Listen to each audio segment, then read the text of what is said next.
The Beast in the Cave by H.P. Lovecraft. The horrible conclusion which had been gradually obtruding itself upon my confused and reluctant mind was now an awful certainty.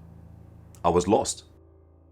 Completely, hopelessly lost in the vast and labyrinthine recesses of the Mammoth Cave. Turn as I might, in no direction could my straining vision seize on any object capable of serving as a guidepost to set me on the outward path. That nevermore should I behold the blessed light of day or scan the pleasant hills and dales of the beautiful world outside, my reason could no longer entertain the slightest unbelief. Hope had departed. Yet, indoctrinated as I was by a life of philosophical study, I derived no small measure of satisfaction from my unimpassioned demeanor.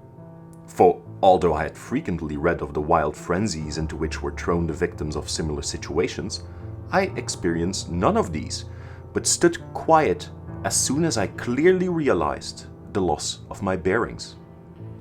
Nor did the thought that I had probably wandered beyond the utmost limits of an ordinary search cause me to abandon my composure even for a moment. If I must die, I reflected, then was this terrible yet majestic cavern as welcome a sepulchre as that which any churchyard might afford, a conception which carried with it more of tranquility than of despair. Starving would prove my ultimate fate. Of this I was certain. Some I knew had gone mad under circumstances such as these, but I felt that this end would not be mine. My disaster was the result of no fault save my own, since, unbeknown to the guide, I had separated myself from the regular party of sightseers, and, wandering for over an hour in forbidden avenues of the cave, had found myself unable to retrace the devious windings which I had pursued since forsaking my companions. Already my torch had begun to expire. Soon I would be enveloped by the total and almost palpable blackness of the bowels of the earth. As I stood in the waning, unsteady light, I idly wondered over the exact circumstances of my coming end.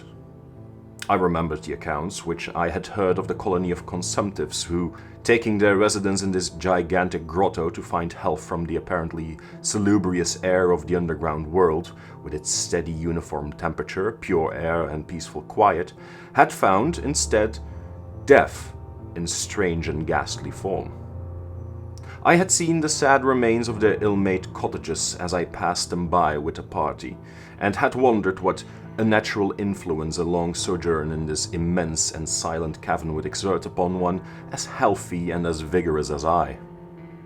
Now, I grimly told myself, my opportunity for settling this point had arrived, provided that want of food should not bring me too speedy a departure from this life. As last fitful rays of my torch faded into obscurity, I resolved to leave no stone unturned, no possible means of escape neglected.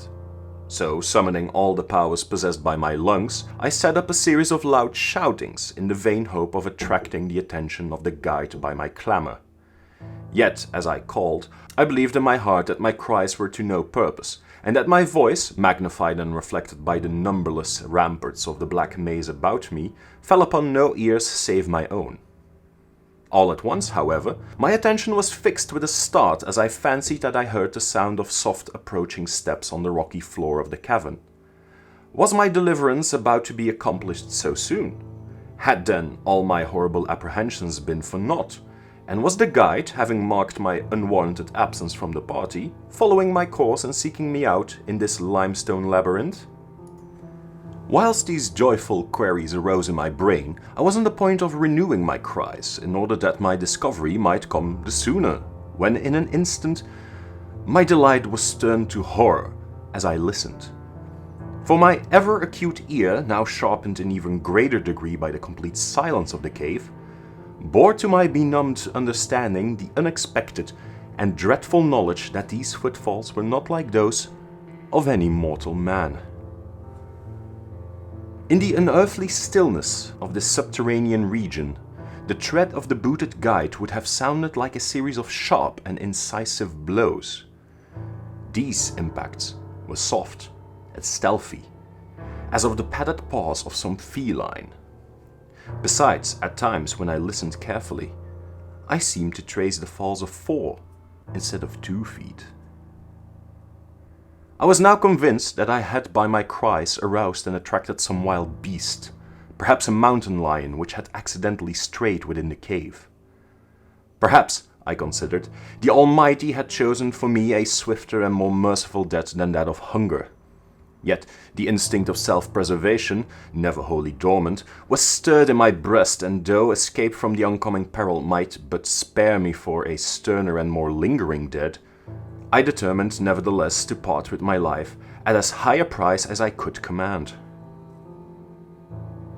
Strange as it may seem, my mind conceived of no intent on the part of visitors save that of hostility.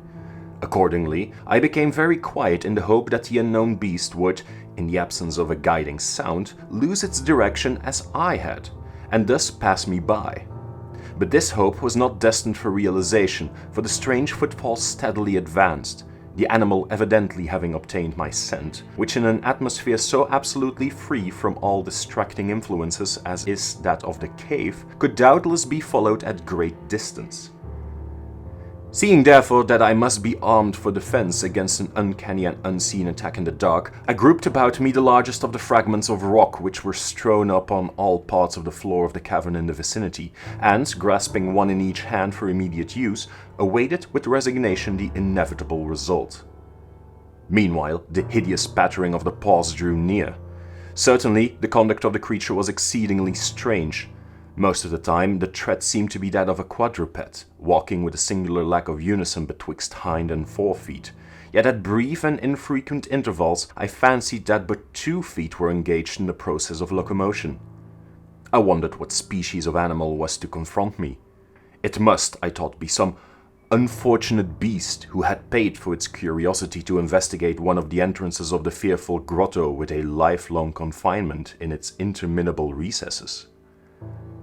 It doubtless obtained as food the eyeless fish, bats and rats of the cave, as well as some of the ordinary fish that are wafted in at every freshet of Green River, which communicates in some occult manner with the waters of the cave. I occupied my terrible vigil with grotesque conjectures of what alterations cave life might have wrought in the physical structure of the beast, remembering the awful appearances ascribed by local tradition to the consumptives who had died after long residence in the cavern. Then I remembered with a start that, even should I succeed in killing my antagonist, I should never behold its form, as my torch had long since been extinct, and I was entirely unprovided with matches. The tension on my brain now became frightful. My disordered fancy conjured up hideous and fearsome shapes from the sinister darkness that surrounded me, and that actually seemed to press upon my body. Nearer and nearer the dreadful footfalls approached. It seemed that I must give vent to a piercing scream, yet had I been sufficiently irresolute to attempt such a thing, my voice could scarce have responded. I was petrified, rooted to the spot. I doubted if my right arm would allow me to hurl its missile at the oncoming thing when the crucial moment should arrive. Now the steady pat, pat of the steps was close at hand. Now, very close. I could hear the labored breathing of the animal, and terror-struck as I was, I realized that it must have come from a considerable distance and was correspondingly fatigued. Suddenly, the spell broke. My right hand, guided by my ever-trustworthy sense of hearing, threw with full force the sharp-angled bit of limestone which it contained, toward that point in the darkness from which emanated the breathing and pattering, and, wonderful to relate, it nearly reached its goal, for I heard the thing jump, landing at a distance away where it seemed to pause. Having readjusted my aim, I discharged my second missile, this time most effectively, for with a flood of joy I listened as the creature fell in what sounded like a complete collapse, and evidently remained prone and unmoving. Almost overpowered by the great relief which rushed over me, I reeled back against the wall.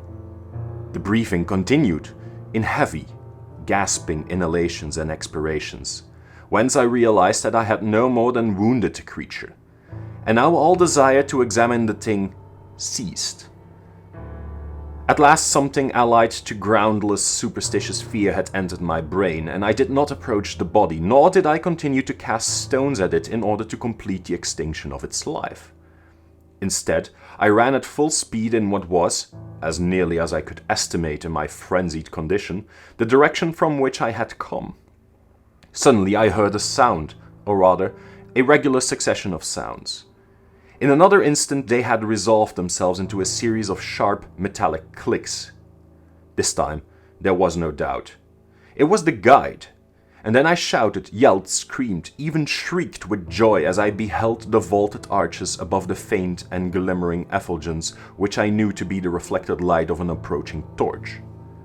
I ran to meet the flare, and before I could completely understand what had occurred, was lying upon the ground at the feet of the guide, embracing his boots and gibbering, despite my boasted reserve, in a most meaningless and idiotic manner, pouring out my terrible story, and at the same time overwhelming my auditor with protestations of gratitude. At length, I awoke to something like my normal consciousness. The guide had noted my absence upon the arrival of the party at the entrance of the cave, and had, from his own intuitive sense of direction, proceeded to make a thorough canvass of the by-passages just ahead of where he had last spoken to me, locating my whereabouts after a quest of about 4 hours. By the time he had related this to me, I, emboldened by his storage in his company, began to reflect upon the strange beast which I had wounded but a short distance back in the darkness, and suggested that we ascertain by the rushlight's aid what manner of creature was my victim. Accordingly, I retraced my steps, this time with a courage born of companionship, to the scene of my terrible experience. Soon we descried a white object upon the floor, an object wider even than the gleaming limestone itself. Cautiously advancing, we gave vent to a simultaneous ejaculation of wonderment, for all the unnatural monsters either of us had in our lifetimes beheld, this was in surpassing degree the strangest. It appeared to be an anthropoid ape of large proportions, escaped perhaps from some itinerant menagerie.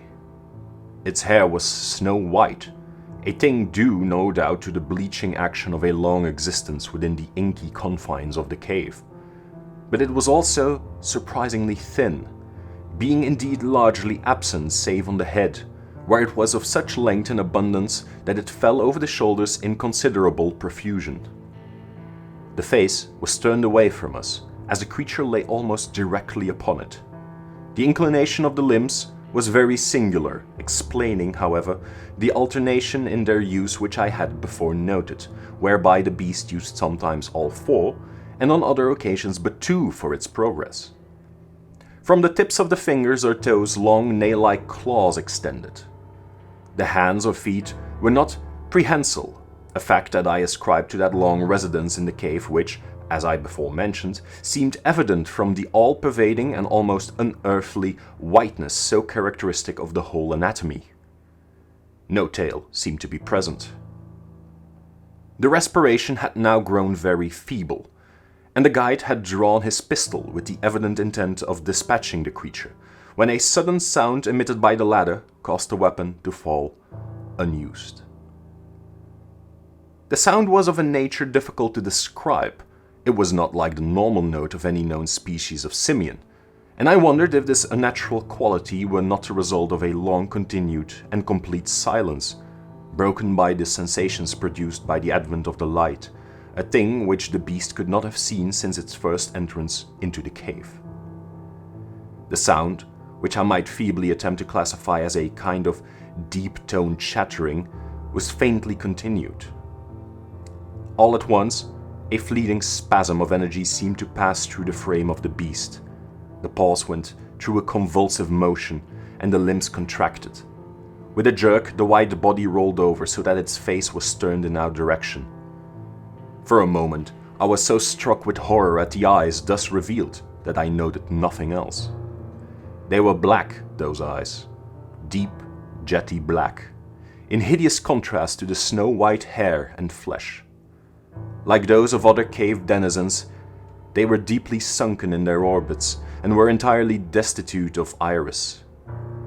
As I looked more closely, I saw that they were set in a face less prognathous than that of the average ape, and infinitely more hairy. The nose was quite distinct. As we gazed upon the uncanny sight presented to our vision, the thick lips opened and several sounds issued from them, after which the thing relaxed in death. The guide clutched my coat sleeve and trembled so violently that the light shook fitfully, casting weird moving shadows on the walls about us. I made no motion, but stood rigidly still, my horrified eyes fixed upon the floor ahead. Then fear left, and wonder, awe, compassion, and reverence succeeded in its place. For the sounds uttered by the stricken figure that lay stretched out on the limestone had told us the awesome truth. The creature I had killed, the strange beast of the unfathomed cave, was, or had at one time been, a man.